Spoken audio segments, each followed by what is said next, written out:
Assalamualaikum warahmatullahi wabarakatuh. Nah, ketemu lagi anak-anak di bagian terakhir dari pembahasan sistem reproduksi pada manusia, yaitu bagian kesehatan organ reproduksi manusia. Nah, ternyata organ reproduksi manusia itu juga bisa terjangkiti dengan berbagai macam penyakit yang ada pada sistem reproduksi pada manusia. Apa saja penyakitnya? Yang pertama itu ada yang disebut dengan keputihan. Nah, apa itu keputihan? Keputihan itu adalah penyakit yang ditandai dengan keluarnya cairan kental berwarna putih dari alat kelamin disebabkan oleh infeksi jamur Chlamydia trachomatis, Candida albicans, bakteri Gardnerella vaginalis, dan Trichomonas vaginalis. Nah, maka cara melakukan pencegahan dengan cara menjaga kelembapan alat kelamin. Nah, kemudian yang kedua itu ada yang disebut dengan kencing nanah. Nah, apa itu kencing nanah? Kencing nanah itu adalah penyakit yang ditandai dengan keluarnya nanah dari saluran kencing, sehingga terasa sakit saat buang air kecil. Nah, penyakit ini disebabkan oleh infeksi bakteri Neisseria gonorrhoeae. Nah, penyakit ini bisa dicegah dengan cara menghindari kontak seksual dengan penderita. Nah, ini adalah disebabkan bakteri ya, anak-anak. Nah, kemudian yang ketiga, ada yang disebut dengan sifilis atau raja singa. Penyakit apa itu? Itu adalah penyakit yang menimbulkan luka pada alat kelamin, pada rektum, pada lidah, atau pada bibir, tetapi tidak terasa sakit. Nah, ini juga disebabkan oleh bakteri, yaitu bakteri Treponema pallidum. Nah, pencegahannya itu adalah dengan cara menghindari kontak langsung antara luka di kulit dengan selaput lendir atau cairan tubuh penderita. Nah, selanjutnya,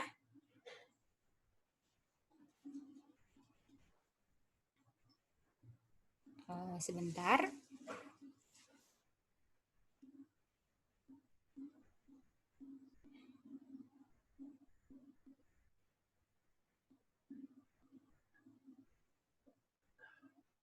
Nah, selanjutnya, penyakit yang selanjutnya, yang keempat itu adalah AIDS. Nah, apa itu AIDS? AIDS itu adalah penyakit yang merusak sistem kekebalan tubuh pada penderita. Ini virus ya penyebabnya anak-anak, virus human immunodeficiency virus. Cara mencegahnya adalah dengan tidak menggunakan jarum suntik secara bersamaan dan menghindari kontak seksual dengan penderita. Nah, itu AIDS. Nah, kemudian yang kelima ada yang disebut dengan herpes genital. Nah, penyakit ini ditandai dengan timbulnya bintil-bintil berisi cairan di alat kelamin, dubur, atau mulut, dan itu terasa sakit. Nah, kalau terasa sakit, ini namanya herpes. Penyakitnya itu disebabkan virus herpes simplex tipe 2. Cara mencegahnya adalah dengan menghindari kontak seksual dengan penderita. Yang keenam itu ada prostatitis. Nah, apa itu prostatitis? Prostatitis itu adalah penyakit yang ditandai dengan adanya inflamasi pada kelenjar prostat.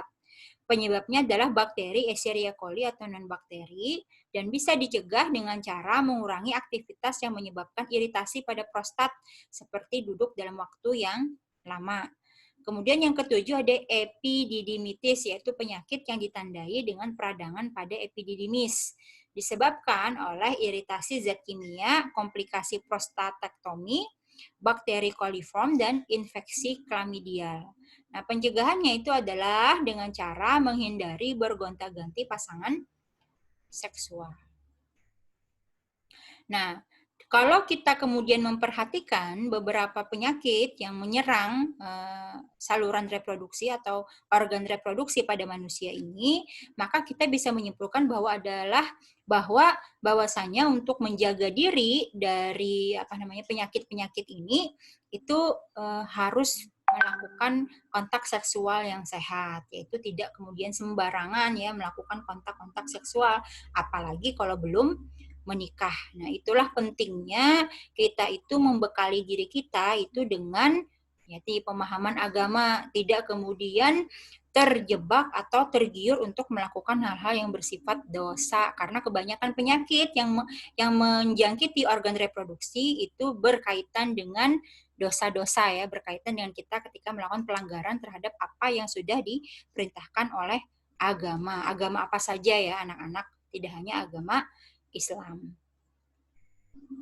Nah, kemudian bagaimana mencegah penyakit reproduksi ini secara umum? Nah, maka secara umum untuk perempuan itu yang pasti dia harus menjaga kebersihan daerah kewanitaannya. Nah, maka kalau dia sedang menstruasi atau datang bulan, maka alangkah lebih baiknya dia itu selalu mengganti pembalutnya. 2-3 jam itu sekali ganti. Agar apa? Agar kemudian kelembapan, kebersihan, dan juga kesehatan organ reproduksinya itu bisa terjaga. Terhindar dari adanya bakteri. Karena bakteri itu suka yang lembab dan kotor. Nah, kemudian secara umum lagi itu ya tadi menghindari penggunaan sabun pembersih wanita secara terus-menerus. Jadi sebisa mungkin itu tidak menggunakan sabun secara kontinu ya, secara terus-menerus. Nah, itu untuk perempuan. Sedangkan untuk laki-laki itu adalah yang pertama sebisa mungkin mengurangi kebiasaan mandi dengan air panas ya, karena itu juga dapat merusak dan juga tadi menimbulkan bakteri yang berbahaya untuk organ reproduksi laki-laki.